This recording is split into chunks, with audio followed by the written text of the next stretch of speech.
Welcome back to ECE 320. If you're watching the clock, please don't. We are a few minutes late, but we will catch up. Announcements are you have 3 homework assignments, and they're due before exam number 3.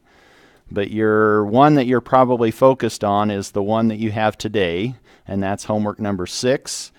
Your exam is on the 18th, and there is already material for you to learn about flipping and sliding and intervals and limits on convolution, which is where we want to get to today. So those are sort of post-lecture material today, material that's already posted on Unit 7 that you should be able to look at, and hopefully it will make a little bit more sense after today's class. What we want to do today is actually motivate convolution, and then we want to do that in the following way. To look at the transfer function of a first order circuit, and maybe you've already anticipated what that's going to be, an RC circuit. Then we will look at the impulse response from that. Once we have a transfer function, we can do a lot of things. And one of the things that we can talk about is the impulse response. And based on having an impulse response, we'll actually derive in a sort of intuitive way the convolution integral. Because I think that's maybe the easiest way to start understanding where did this crazy looking interval come from. We'll try to intuitively derive that. And all during this process, we're going to be talking about the frequency domain, time domain, so we're going to be running back and forth between the kitchen and the living room, trying to get a feel for what's going on, and if we have time, we'll look at an example involving convolution. Something you've already been looking at is finding the transfer function between x of t and y of t. And I'm going to let you pause if you're watching this and do that. It's not going to be in real time at this point because the class has already solved this problem. They've already hit the shift key. After that, the class was asked to do the following. Here's their second task. If you now apply this particular input waveform, x sub 1 of t, to that circuit, what does y look like? Where x sub 1 of t is really just a pulse. It's a unit step of amplitude, let's just say A, and then we turn it off after a certain pulse duration, which we're labeling as t sub 1. We want to know what does the output voltage across that capacitor look like when it's low pass when this waveform really is low pass filtered. That's what we're doing. We're low pass filtering a pulse. And what does that do to this pulse shape? Does the output look like a pulse just shifted in time? Is it modified a little bit? Why is it modified? That's what we want to start to develop as an insight into looking at that low pass filter's impulse response or its frequency response. What does its frequency response look like, or what's its impulse response look like? That's going to tell us maybe some information about how the output signal that is filtered by the low pass filter, how closely it does or does not resemble these input waveforms. What happens when you hit a low pass filter with a pulse? Do you see a pulse out, and do you see it instantly, just like the input?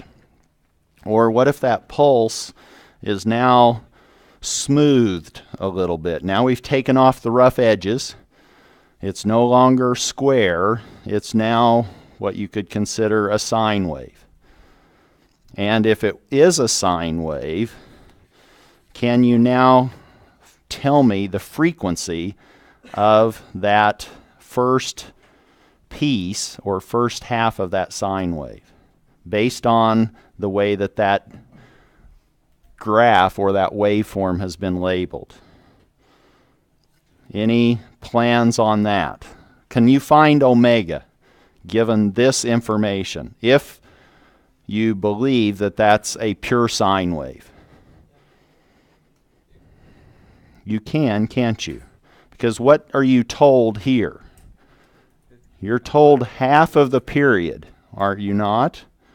And what do we know? We know that omega is 2 pi f, but we also know that f is related to the period of that waveform. But the period is not t sub 1. T sub 1 is half of t. Or t is now 2 of t sub 1. And with that information, if we can measure t sub 1, we can plug it in here. For t sub 1, we can take twice that, and now we know omega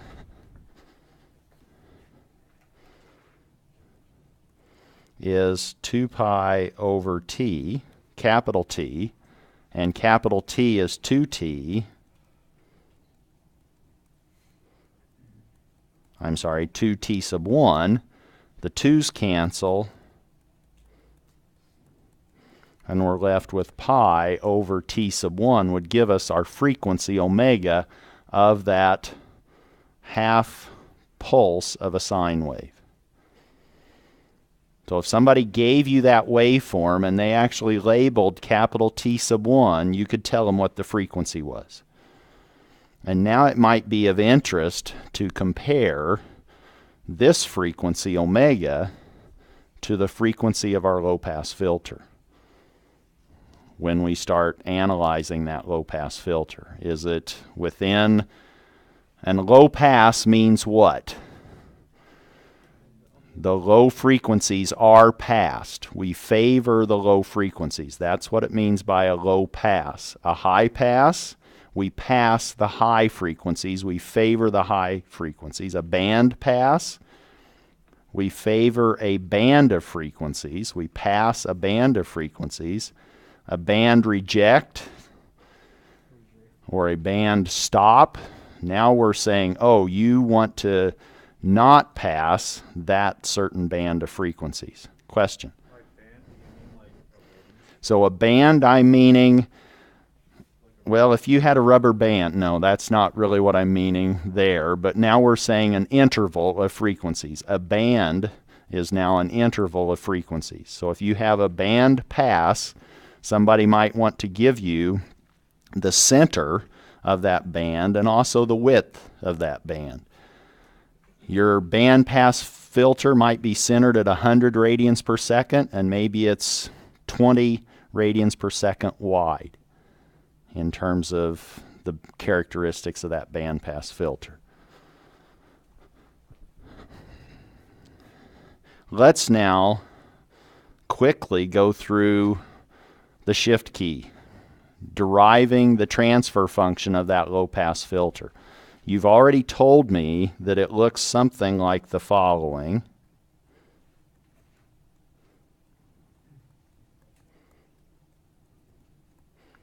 There's our output.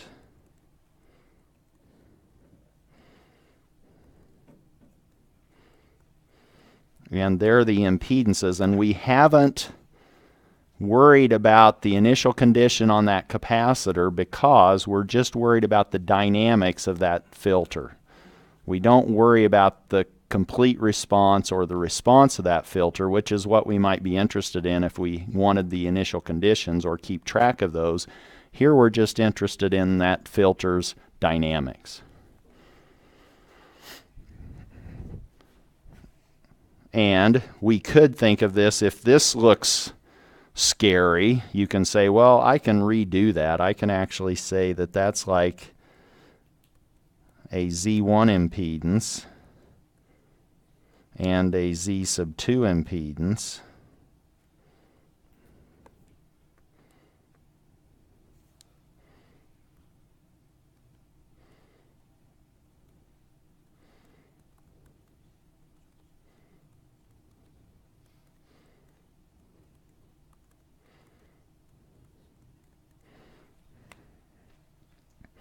And now you have essentially a series impedance with the output across one of those series impedance elements. And this maybe is screaming at you, voltage divider, instead of shift key, right? If you now apply the voltage divider strategy to this, and you wouldn't have to, you could simply do a mesh analysis, find the current in that mesh, multiply that current times Z sub 2, and you would find Y.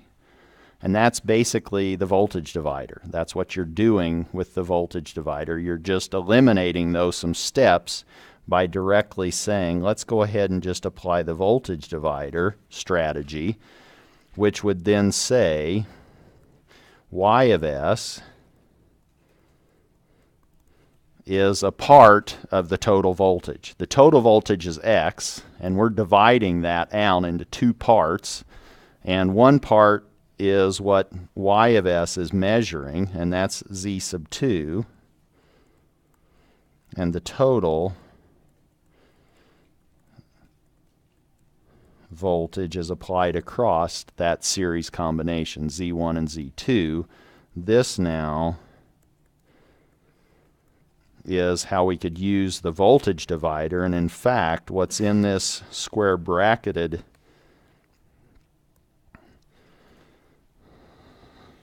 expression is our transfer function H of S. Or if we replace the Z's with what we know those are equal to in terms of those impedances of the R and the resistor and the capacitor, we could also write that as Y of S is 1 over SC, that's Z sub 2, over Z sub 1 is just R, and Z sub 2 is 1 over SC.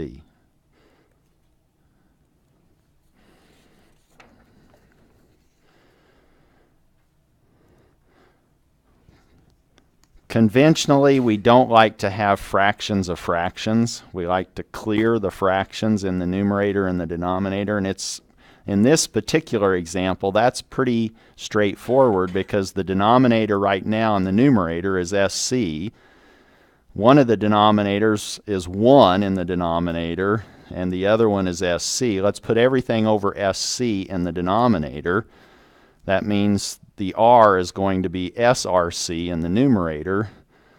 The denominators cancel, and we're left with the following. We can say that Y of S is now 1 in the numerator, and it's SRC plus 1 in the denominator.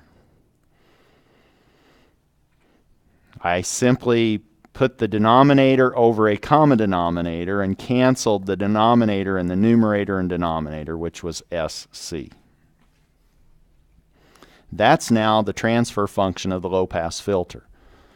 Written in a particular way, let me just first say that's the transfer function.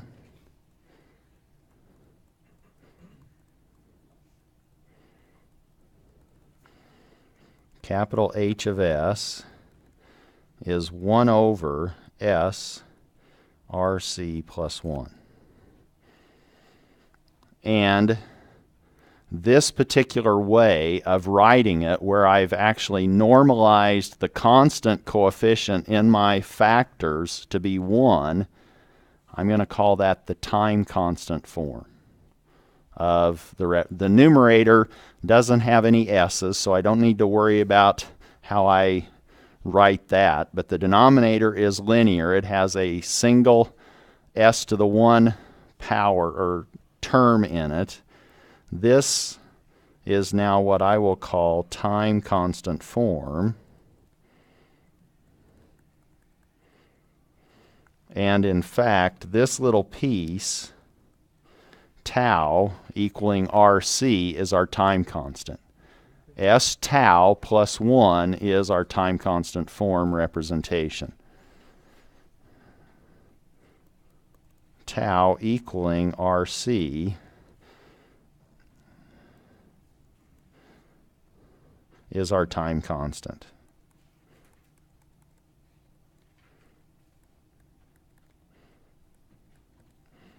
What is S? It's a complex number. What are its units? What are the units of S? 1 over seconds, isn't it? So now we have 1 over seconds times something that will give us a dimensionless quantity. So S tau is dimensionless. Tau must be units of seconds. That's why it's called a time constant. That product R and C is a time constant. It has units of seconds. Now, I say that that's in time constant form, and that's to contrast it with something that we will call pole zero form for the transfer function. They're equivalent in terms of they model the same transfer function. We're just going to factor them a slight different way so that we can explicitly see the zeros and the poles. One way to do that is to simply factor out that RC from the S coefficient, or make all of the factors in the denominator and numerator be monic. Monic, I mean, M-O-N-I-C, means the leading coefficient is equal to 1. Let me now rewrite that. Let me say that now H of S I could write in an equivalent manner. Suppose that I now have 1. I don't need to do anything to the numerator, but suppose I factor RC out of the denominator. If I factor RC out of SRC, what am I left with? Just S, right? For the first term. And now what? When I had 1 to begin with, I've now pulled RC out of 1. What must the constant be? 1 over RC.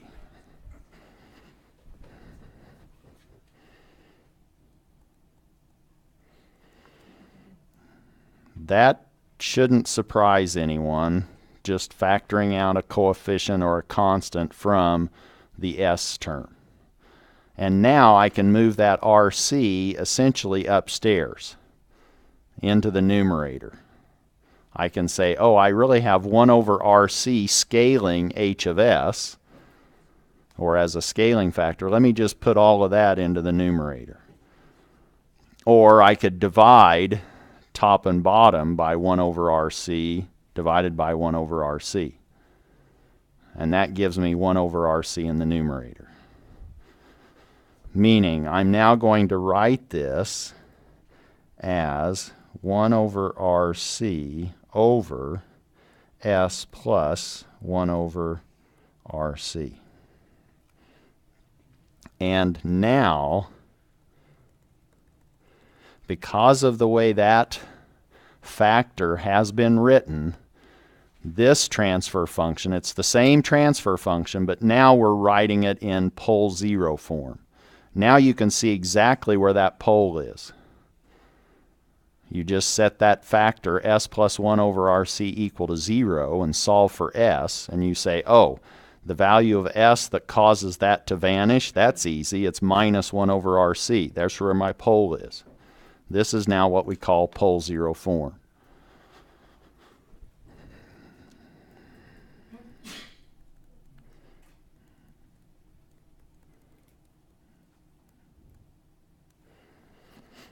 That's in contrast to the time constant form, and hopefully you can see the slight difference. It's exactly the same transfer function, though. We haven't changed the transfer function. It's still the transfer function of the low-pass filter. In one case, we wrote it in time constant form, which will be useful when we start sketching the frequency response or the Bode plots, Appendix E. And this pole zero form will be helpful when we start sketching pole zero diagram and looking at the frequency information in the S-plane. But before we do that, it's sitting here waiting for us to take off the shift key, go back into the time domain. This is now the transfer function. This is the frequency domain transfer function between the input and the output of that low-pass filter. Now what we want is actually lowercase h of t, and we'll see that that's can be called and is called the impulse response of that filter. Meaning, little h of t is what you would see come out of that filter if you hit the input, if you applied at the input an impulse. So you didn't see that if you're listening, but I tried to kick the filter to give it an impulse. In mechanical, they have an impulse hammer, and you hit a system with an impulse hammer, and it responds. And that's what we're doing here. We're hitting this electrical circuit with an impulse, and it responds. And it's like instantaneously energizing the capacitor. That's our only energy storage device, and watching that energy dissipate. That's the impulse response, is one way of thinking of it. Let's now find the inverse Laplace transform of capital H of S. And that, now, that's like falling out of bed, isn't it? You can inverse Laplace that H of S all day long. Now, I hope, after exam number 2. That now gives us little h of t. And what is little h of t?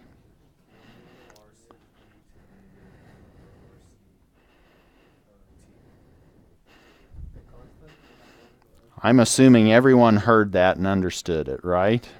No? What's the mode? How is this filter going to shake? It's going to be an exponential, isn't it? It's first order. It's going to be an exponential response, and you know what that exponential looks like because of where the pole is located. The pole is at minus 1 over RC. Little h of t then looks like e to the minus 1 over RC times t. That's the mode. It's actually scaled by that 1 over RC. If you looked at the table, you would see 1 over S plus A. Well, the table's going to say, oh, that's e to the minus AT. We just did that, except now we're scaling it by a factor 1 over RC. The impulse response then looks like that scaling 1 over RC, e to the minus 1 over RC t. Spooky, isn't it? They didn't see a thing at home. If they're watching, sleeping through this, whatever they're doing, wake up. Okay, so now they're awake. This is true for t greater than or equal to 0, and this is what we will show to be something called the impulse response of that low-pass filter.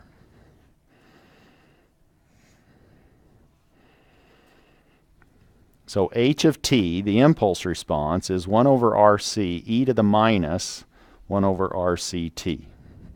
Or we could view that, hopefully no one's getting sick watching the projected image behind me.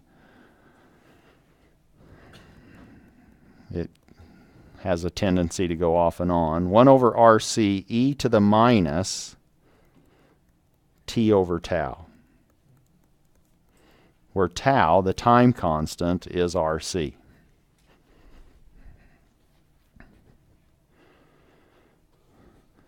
If we went back to the transfer function and I said, where is the pole? You could find that pole. We just did that to find the impulse response. But once we find that pole, that actually tells us a lot for this first order filter about its frequency response. We can actually sketch very quickly the Bode plot or the frequency response of this system. And now let's look at that relative to the pole zero diagram. So now what we want to do is look at, based on, well, let me just say the pole, we could find by looking at 1 over S plus 1 over RC equal to 0.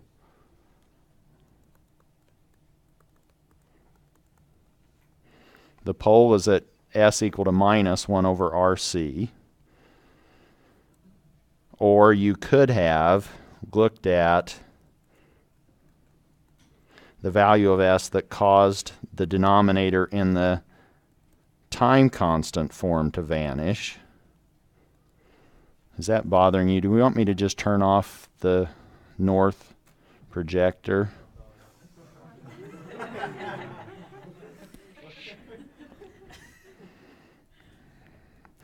Not sure why I did that, but I punched the bottom one and that's south, duh. But I'll hit it as soon as it cools off. There's a waiting period. And we'll try to cool off as well. So now we have this pole we could find either way with either transfer function. And the pole is at the same place no matter what. It's at S equal to minus 1 over RC. And we can now sketch that. Maybe it will behave since it's the only one. Maybe it didn't like sharing time, so it was complaining.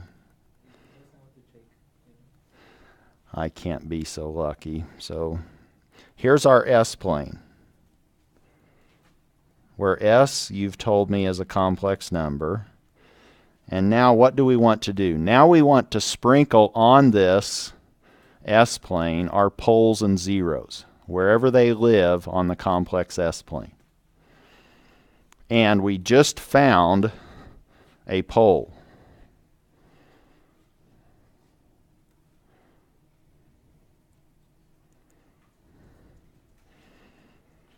And where was that pole?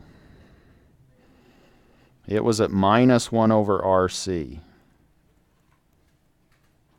That's our pole, and we're going to indicate poles by X's.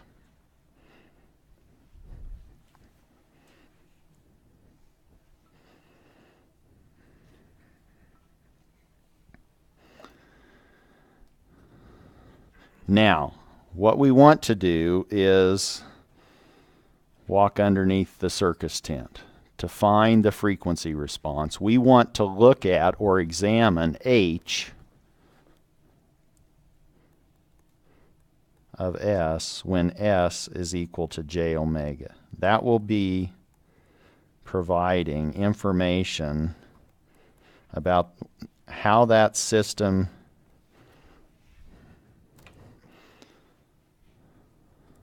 behaves for various frequencies. And we can find that on this diagram by simply taking a walk. We can start at DC, which is right here. And we can say, oh, what does the magnitude of H of j omega look like as a function of omega? And H of j omega is now the magnitude. The numerator was 1. And then we had S plus 1 over RC. So now we can replace S with j omega. And we have that. We're now trying to find the magnitude of this transfer function at various values of omega. And we can see those pieces and parts.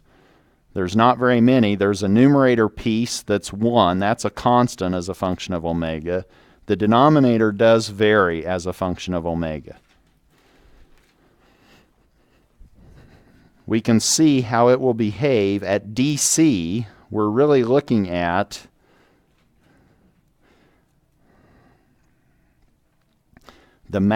so here we have the magnitude of 1 over the magnitude of j omega plus RC. I can take the magnitude of a quotient as the same as the quotient of the magnitudes.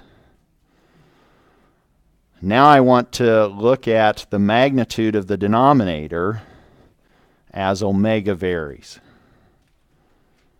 Omega goes from DC all the way up to infinity. We want to see how does this filter respond as a function of frequency omega. If we plugged in omega equal to 0, what's the magnitude going to be down here? It's just RC, isn't it? And if we looked at the distance from this pole to the origin, what's that distance?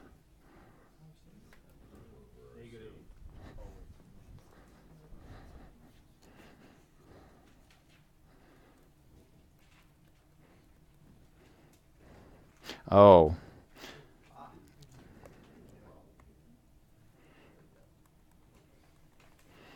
Is that why the hand came up? So now, what did we have in the pole 0 form? The pole 0 form was 1 over RC over S plus 1 over RC. Thank you. And I'm moving back and forth between time constant form in my head and pole 0 form, and I shouldn't be doing that. For you, you're trying to watch what I'm doing, and you're going, wait a minute, what did he just do? So this is now 1 over RC. And this should be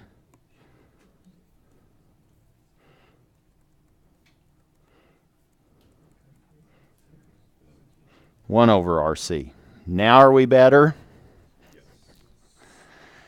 Losing power, I lost it mentally, okay?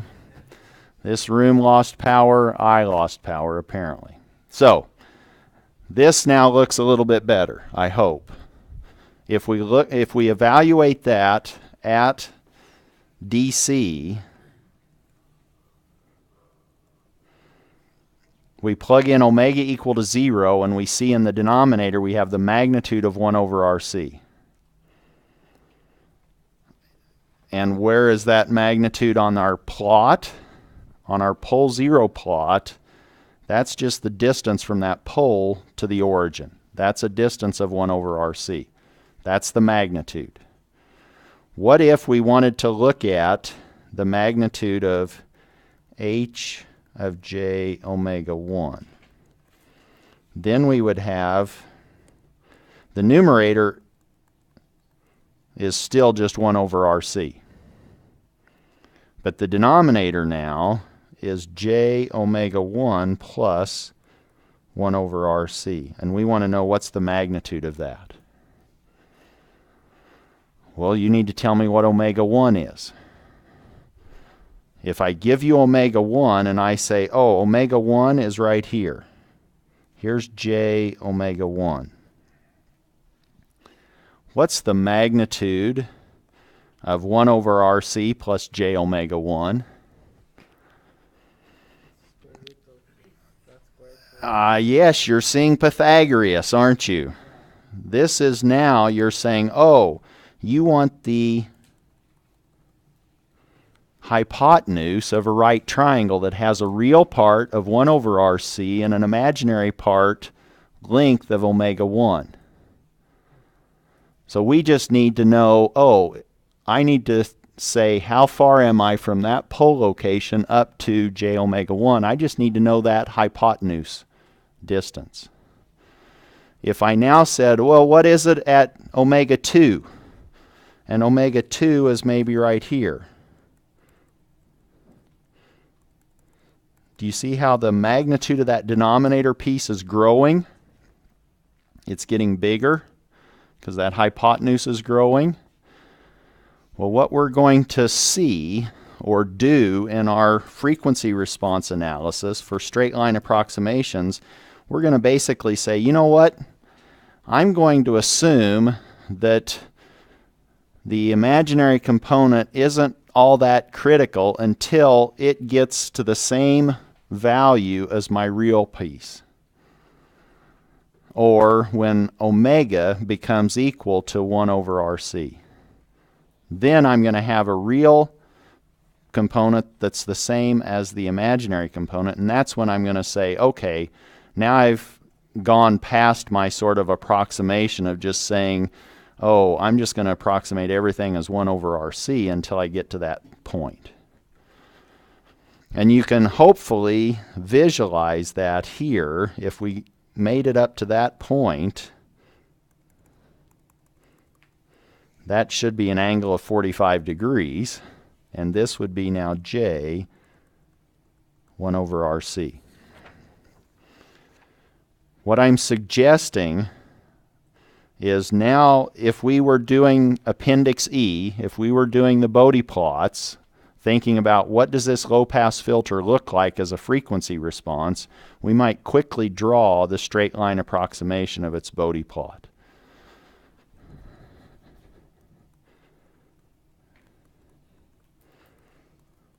And that would mean then that we're looking at this h of j omega in dB, which means we take the magnitude of h of j omega, take the log of that, base 10, and multiply that times 20. So this is now going to be 20 times the log base 10 of h of j omega. And we do this sketch, the Bode plot, when it's in time constant form. That makes it easier to have that constant normalized to 1. So in this case, we would be looking at the time constant form.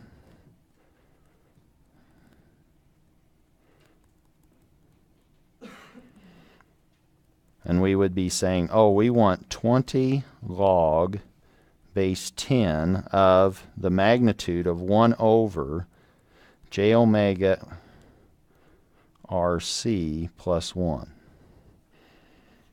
Isn't that what it was in time constant form? 1 over SRC plus 1, and we're letting S be j omega. Again, we're sort of thinking about just evaluating this when S is equal to j omega. If we sketch that, when omega is small, and when is omega small? We're going to say omega is small as long as it's less than 1 over RC. When omega becomes equal to 1 over RC, how does the imaginary component compare to the real component? It's equal. And up until that point, we're going to just say that the real part dominates. We're just going to say, oh, the denominator is 1 until omega gets to this magic value of 1 over RC. And at that point, the imaginary component exactly equals the real component. Oh, now we need to be thinking about what's happening. And as omega grows, let's say omega is now 10 times 1 over RC. Which piece, real component or imaginary component, looks bigger?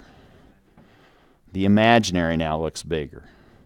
So we're going to essentially neglect the real part, and what's happening? Now we're just going to keep getting bigger and bigger in the denominator, which we're dividing by a bigger and bigger number, so we're rolling off, or we're decreasing the magnitude of h as a function of omega.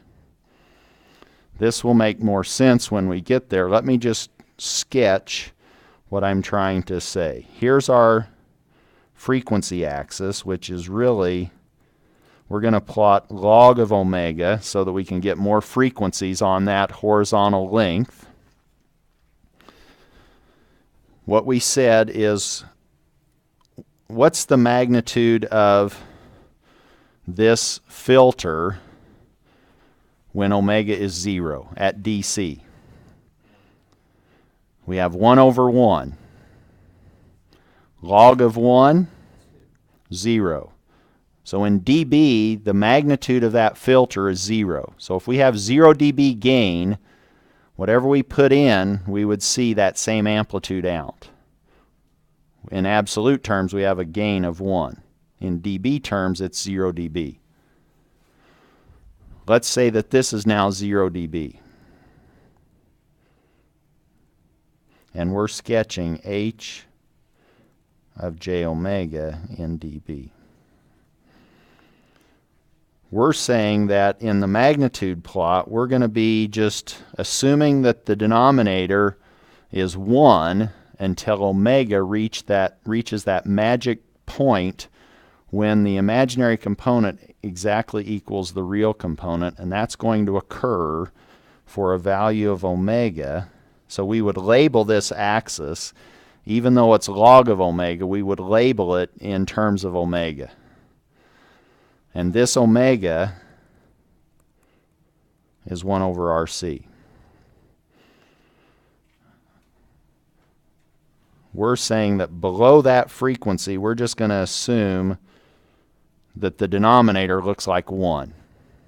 And when the denominator looks like 1 in this straight line approximation, we have log base 10 of 1, and that's 0. We're going to just be flat at 0 dB. That's the red line. Above that, we will see that we will just start rolling off, and in this logarithmic scale, we can now draw a straight line for the slope, and it's going down. This slope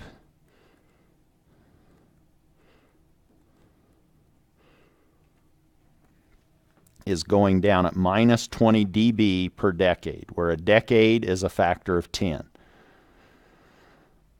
Let's say that RC was 1, just for round number's sake.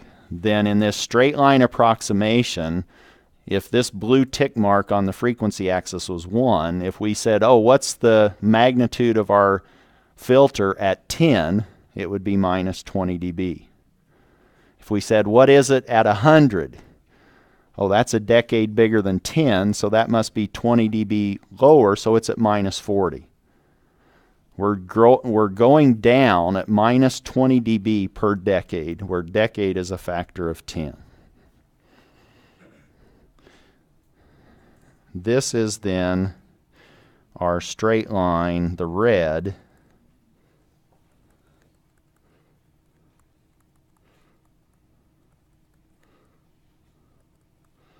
is our straight line approximation.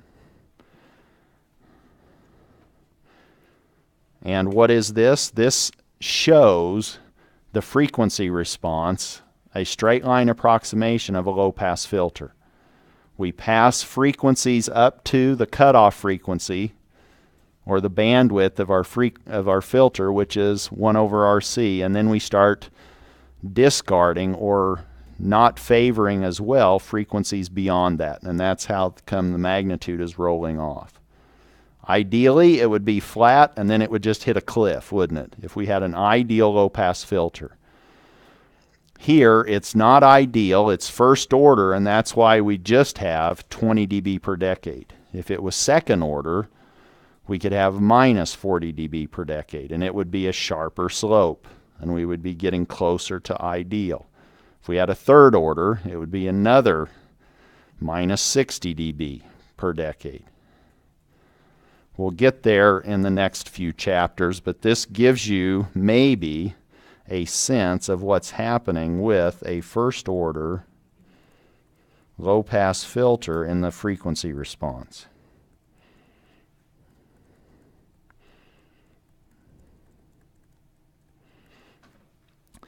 What if we wanted to know what is happening right at actually omega equal to 1 over RC in the true magnitude?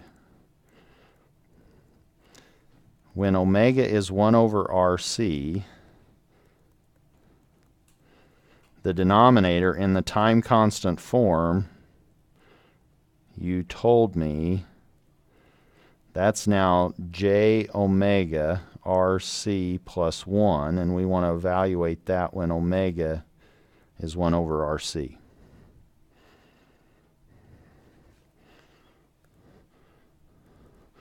the denominator now looks like j plus 1.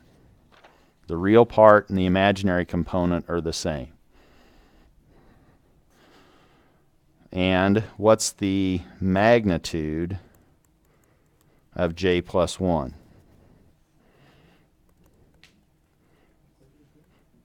That's the magnitude of our denominator, which is now the real part squared plus the imaginary part squared. That's easy to square. And I now have the magnitude of 2. Well, let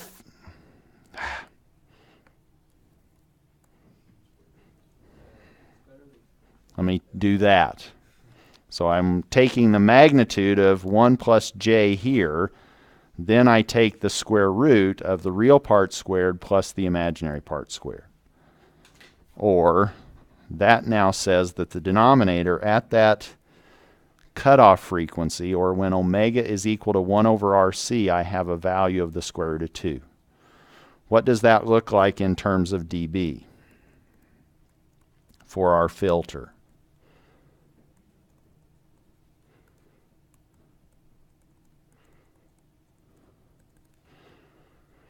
This is now 20 log base 10 of, what was the magnitude of h of j omega at omega equal to 1 over RC? What was the numerator?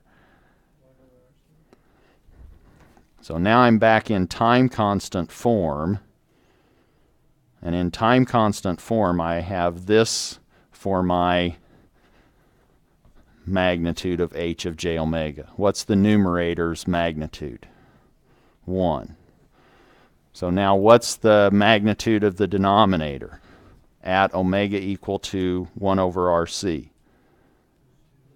That was the square root of 2. So now I'm looking at 1 over the square root of 2 when omega is equal to 1 over RC.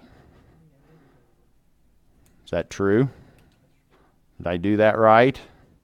Everybody following that? The magnitude was 1. This was in time constant form. The denominator at omega equal to 1 over RC is the square root of 2. I can rewrite that as 20 log base 10 of the square root of 2 to the minus 1.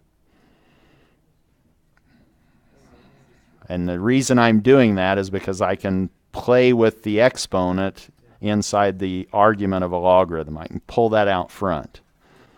So that I now have, this is, and I could do this, let me do it in steps. I now have minus 1 times 20 log base 10, but what's 2? That's now 2 to the 1/2 if it was the square root of 2. So that 1/2 I can pull out front.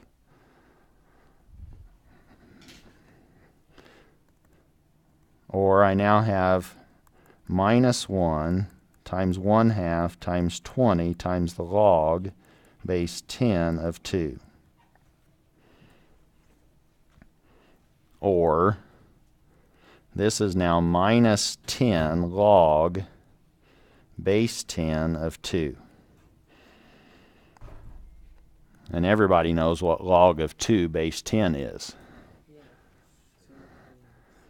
0.3 roughly. So this is now approximately 0.3. So in actual fact, at the break point or at the cutoff frequency,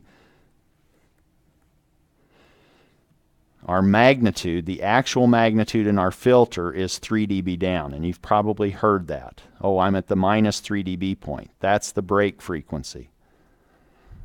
If we go back to our straight line approximation, we could sort of fill that in and we could say, oh, here we're at minus 3 dB. And we simply transition through that.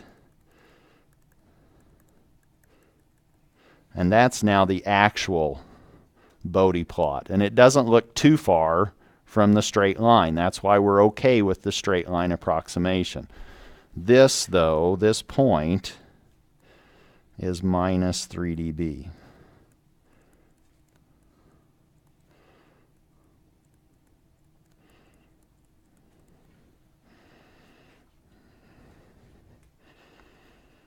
That's what the frequency response of our low-pass filter looks like. We know what the time domain response of our low-pass filter looks like if we hit the system with an impulse. It now looks like this. 1 over RC e to the minus t over RC. Let's now think about what would happen.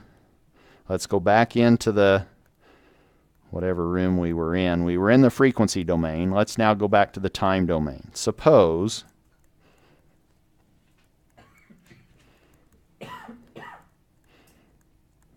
the input is an impulse.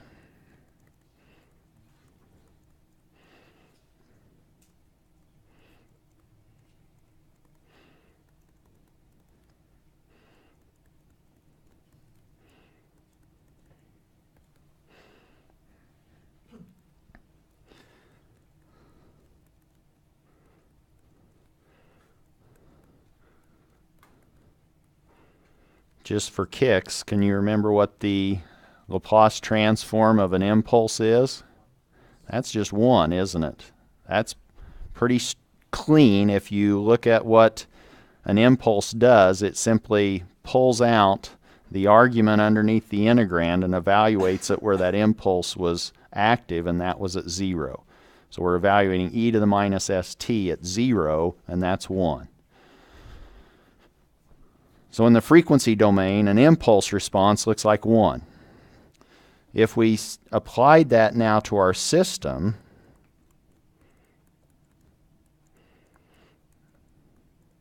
we know the output is really just going to be the product of the filter's transfer function, capital H of s, and the Laplace transform of the input, which is capital X of s. If we're now hitting our system with an impulse, this comes right there. And what happens to y of s? It effectively is just capital H of s in the frequency domain. It's just the Laplace transform of our filter, the output's Laplace transform.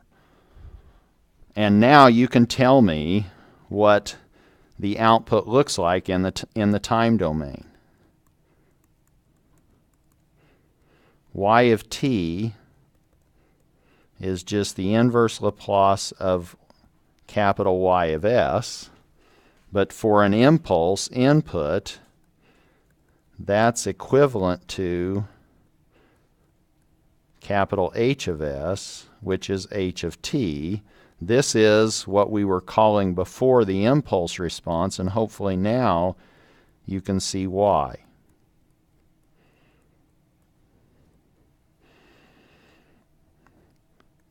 This impulse response is really just the response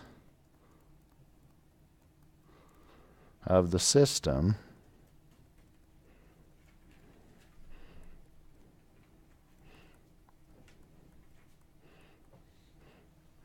to an impulse at the input.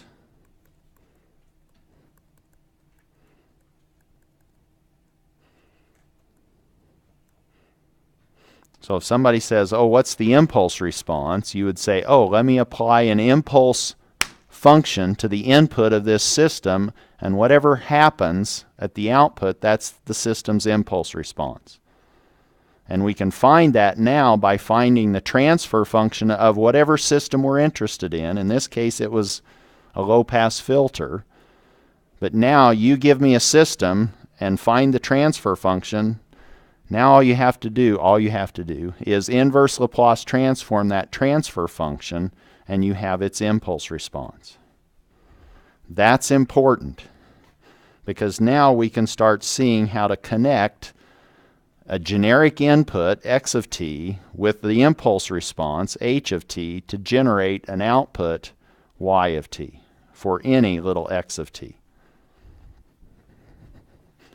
What we're trying to answer now is the question, how are these functions, x of t, that's the input, the impulse, h of t, and the output y of t related in the time domain.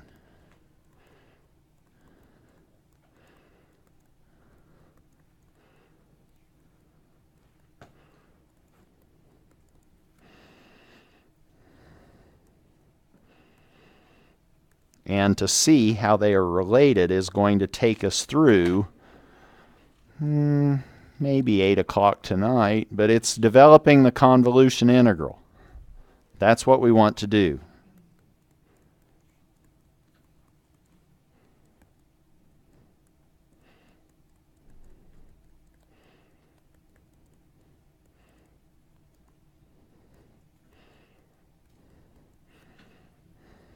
Our goal then, right now, is to show why y of t, the output of some system, where that system now has an impulse response given by h of t, we want to now look at what happens when we evaluate the following integral. X was our input. H of t, here it's h of t minus lambda, but this is our impulse response.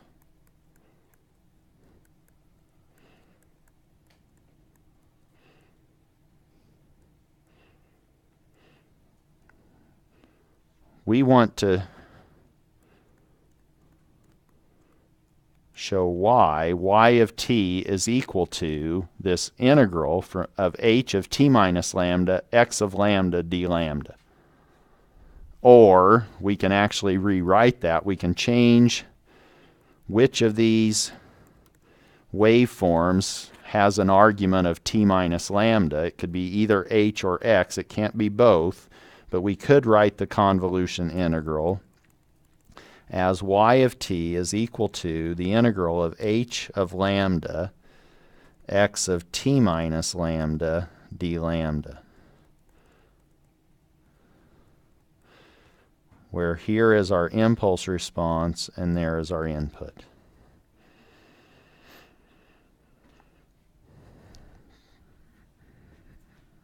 We want to figure out why does this expression, which is called the convolution integral, allow us to calculate the output of any system, linear time invariant system, if we know that system's impulse response and the applied input in the time domain. Pictorially, we could say, oh, we have a linear system.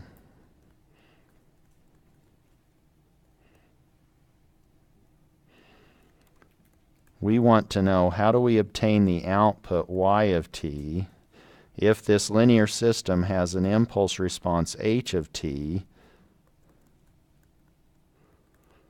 and we hit that system with an input x of t. How many have seen the convolution integral before today? Not too many. Okay, so this is like stunning, huh? So let's figure out where that comes from. Let's look at some example inputs and outputs.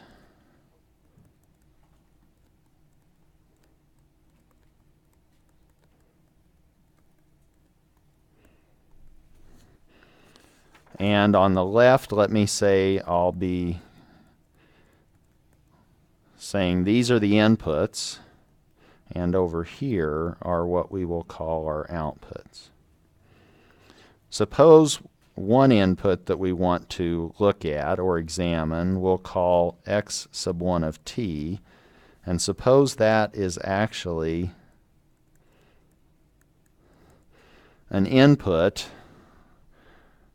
that is an impulse that has a weight of a sub 1. The area underneath that impulse is a sub 1. That's what that means. We're just weighting that impulse waveform. Typically, the impulse has a weight of 1.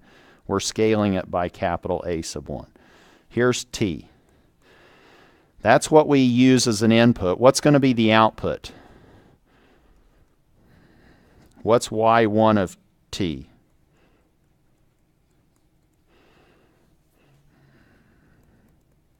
If you know the impulse response of the system. It's just h of t scaled by a sub 1. And it might have a shape that looks like that. Y sub 1 of t is now a1 h of t. And that's now the response of our system that has an impulse response of h of t due to a weighted impulse. Yes? Oh, this is supposed to be an impulse waveform, I'm sorry, with a, so that's what I'm trying to indicate here. This is, I don't know, an impulse waveform. That's what I was trying to label there. That's now an impulse. What if we had the following input? Suppose we now said, oh, here's x sub 2 of t, but it's now an impulse waveform of weight a sub 2, but it occurs at time tau 1.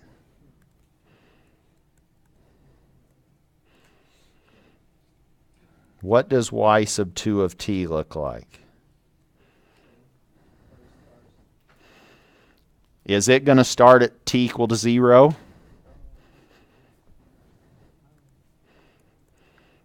You know where it's going to start, don't you? If this one was applied at tau 1, now you know that this is going to start at tau 1, and it's going to look like this, where this is now y sub 2 of t is a sub 2 h of t minus tau sub 1.